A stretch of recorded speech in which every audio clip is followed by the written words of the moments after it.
আল্লাহ জান্নাতে তাদের স্বাধীনতা দিলেন, কিন্তু সতর্ক করে বললেন, তোমরা এই নির্দিষ্ট গাছের কাছেও যেও না, তাহলে তোমরা অন্যায়কারীর অন্তর্ভুক্ত হবে।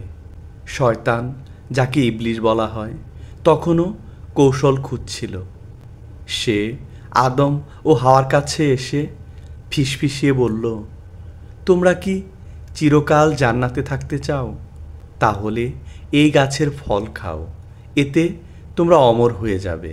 পবিত্র কোরআনে আল্লাহ তাআলা বলেন, শয়তান শপথ করে বলল, আমি তোমাদের সত্যিকারের হিতাকাঙ্ক্ষী। সে আরও শপথ করল যে সে তাদের উপকার করতে চায়। শয়তানের কথায় তারা প্রলুব্ধ হলো। অবশেষে তারা নিষিদ্ধ গাছের ফল খেয়ে ফেলল, আর তখনই জান্নাতের পোশাক তাদের শরীর থেকে সরে গেল। তারা লজ্জিত হয়ে জান্নাতের গাছের পাতা দিয়ে নিজেদের শরীর ঢাকতে লাগল। আল্লাহ তাদেরকে ডেকে বললেন, আমি কি তোমাদেরকে এই গাছের ব্যাপারে নিষেধ করিনি? আমি কি বলিনি যে শয়তান তোমাদের শত্রু? আদম ও হাওয়া আলাইহিস সালাম বুঝতে পারলেন তারা ভুল করেছেন। তারা আল্লাহর কাছে ক্ষমা চাইলেন, বললেন, হে আমাদের প্রতিপালক, আমরা নিজেদের উপর অন্যায় করেছি।